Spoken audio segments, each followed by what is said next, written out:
Good morning, YouTube. It's your boy Humble Warrior back at you guys with another video. Disregard my nose. I don't know what's going on with my body. But yesterday, too, talking about Lil went on the Dan Libertard show, and it was a very, very, very short yet very entertaining interview where he talked about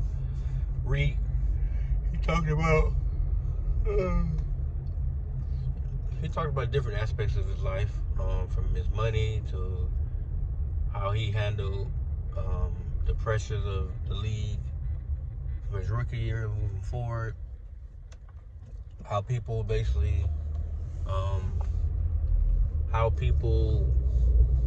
told him that it may be time to hang it up due to the 2022 concussion ordeal.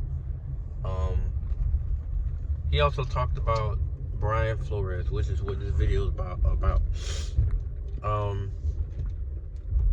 They asked him in layman terms to describe the difference between Mike McDaniel and Brian Flores, and he said, and I'm gonna paraphrase it, but he said in his own words, to put it in the simplest form: if you woke up every morning and I told you that you sucked at what you did, that you did not belong, that you didn't earn the right, that somebody else should be here, and basically how much of a terrible person you were, or a terrible person / athlete that you were, and basically how much worse they actually saw you as a player.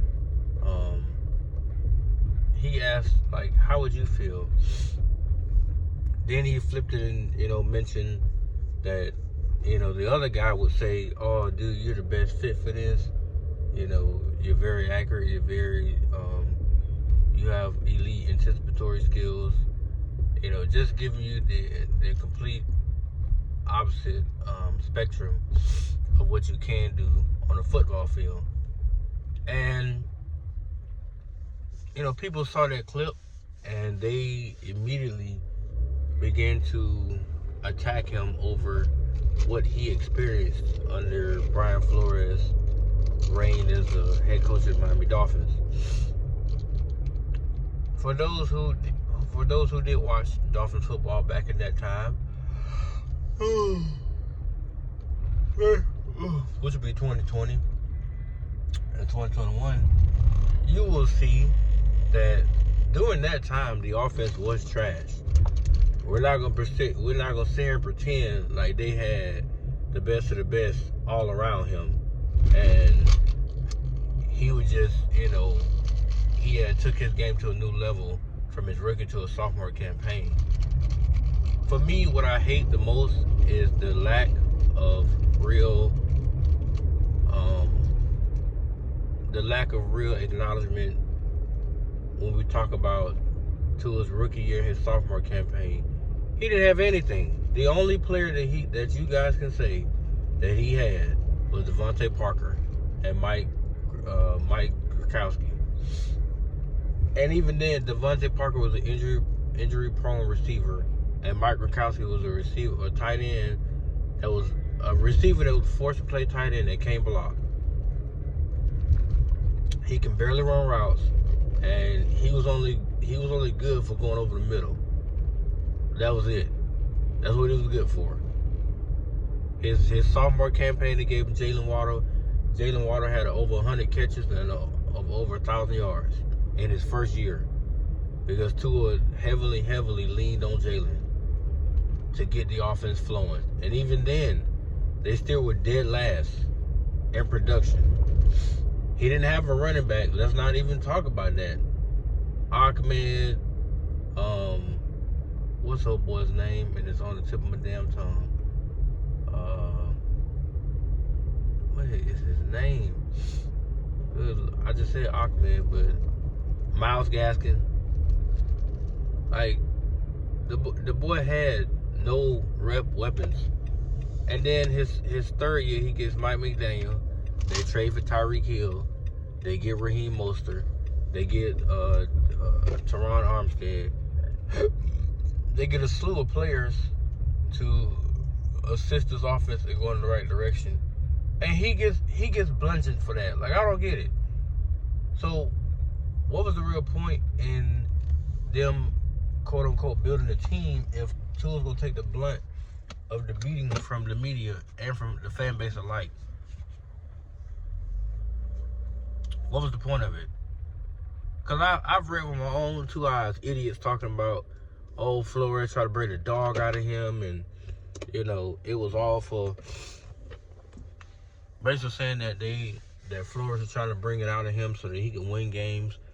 I'm like, make this make sense. So what you're basically saying is Flores wanted... That was too bright. That one don't even work no more. See, they even blew the damn bulb out. But what you're basically saying is Flores wanted Tua himself to carry this offense up and down the field repeatedly. And then that's too loud, way too loud. He wanted Tua to carry the offense up and down the field with little to no help, while the defense suffocated opposing offenses that didn't run real sets. So that's basically what you're telling me. He should have been like Tom Brady. And let's be real here. Tom Brady had a top 5 defense year in and year out, damn near. So he didn't have to worry about scoring 25 to 30 points. He never did, because Bill Belichick's defense was going to squeeze your ass to where you couldn't barely score 10. So Brian Flores tried to mimic that in Miami, to where he wanted his defense to be top notch, but his offense he didn't give two fucks about.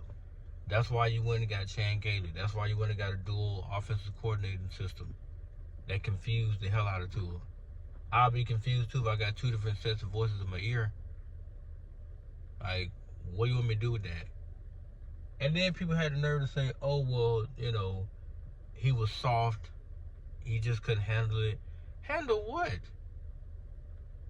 When he first got in the league, that offense was predicated to Ryan Fitzpatrick. Ryan Fitzpatrick took all the snaps in training camp, as he should, because he was a starter. And preseason and all, well, not preseason, but yeah, leading up to the season, it was Ryan Fitzpatrick offense. Why the hell should Tua be forced to learn that?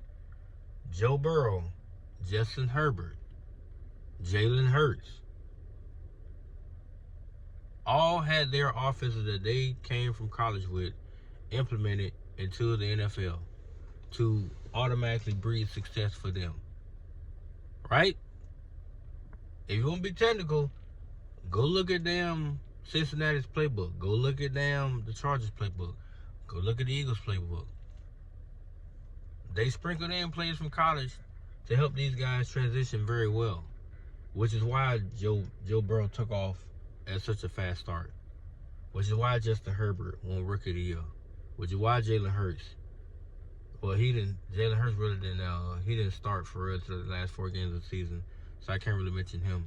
But they implemented what he does well too from college. But Joe Burrow and Justin Herbert instantly have success. They were not forced to learn the terminology that they were not familiar with. That is not what coaching is.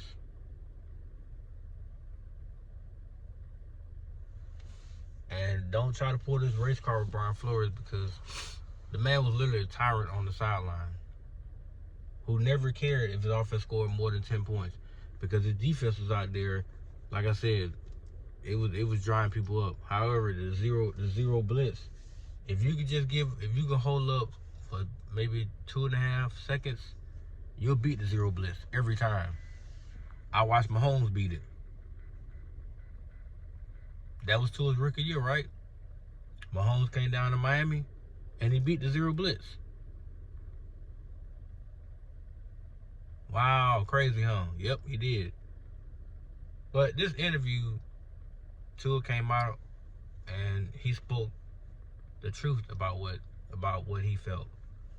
I'm actually happy that he spoke that he said what he said, because a lot of people need to know, like he went through a lot of BS. He did.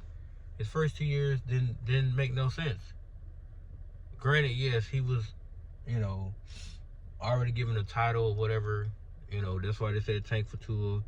They believe in him, and they see why now. You haven't had a losing season since the kid arrived. You made the playoffs the last 2 years. You would have made the playoffs in Brian Flores thing, but once again, he is stubborn to the core. The first year he went 10-6. There's no way you shouldn't make the playoffs, but because your offense was so damn bad, and he knew it was bad, the defense carried them to that record. He refused to get that boy any help. Then the second year you draft Waddle, and then that's it. You only gave him Waddle. So now he's heavily relied on one receiver, and Waddle started getting banged up. Because that's what's going to happen in the league. You're going to take them beatings. It's coming. But people keep saying that, you know, Brian Flores did what he needed to do. To do what? What did he do that he needed to do? You had a young man that nearly walked away from the game that he loved because his coach refused to at least tweak some things he was doing. He ain't got to change 100%, but tweak some of the stuff, man. Don't nobody sit here and be no asshole all day long. Bill Belichick, the only name that comes to mind. However, Tom was a buffer, and Tom had been with him for 20 years. So he was used to that type of treatment. And let's not forget, Tom had just enough around him to be successful. He also had an offensive line, though. His offensive line and his running game were pretty damn good.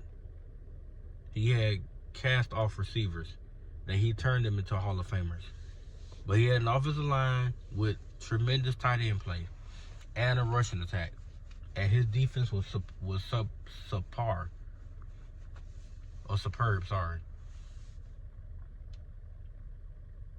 When Brian Flores tried to mimic that in Miami, he forgot that your offense also has to be functional. It can't be way below your defense. That ain't gonna do nothing but spell disaster. And that's what happened Sunday. Every given Sunday, they was out there barely getting up 17 points. The only games that come to mind is the Arizona Cardinal game, the Kansas City Chiefs game. This is rookie year. That's really about it. It's only 2 games out of that season. The rest of those games, he got benched for the Denver game. He got benched for the Raiders game. And that's what people bring up. But what they won't tell you, or what they fail to damn even acknowledge, is the offense was never his to begin with. It was for Ryan Fitzpatrick, which is why Ryan even said he was surprised that he got yanked and Tua got put in the starting role. Tua wasn't ready to be a starter his rookie year, but he the 5th overall pick, so we got to see what he can do. 11 touchdowns, 5 picks. Next year, 16 touchdowns, 10 picks. Next year, 25 touchdowns, 8 picks. Then this past season, 29 touchdowns, 14 picks. Now the picks got to go down now this year, but the touchdowns, we need them at 35 to 40. But you see every year, and his yards, 18-14, 26, I think it was 26-14 or 26-41, something like that. The third year, 3,500. The fourth year, 4,600. So you see the trend. And people say he's not this. He's not that. He's not this. Yet, all the numbers say that he constantly improves. And then here goes this old ass, stupid ass narrative from last year. He went 1-6 against winning teams. So I didn't realize that Tua played all by himself against teams. I didn't realize that. So we sent him on the field by himself, and he got there throwing the ball to himself, while he got 11 guys going against him. Right? Because that's the narrative. He's 1-6. They don't break down the games and say he just 1-6. That's how this works. All they care about is your record. They don't look into the fine nights of what happened during the game. But people like myself, I do that. All those losses was not on Tua.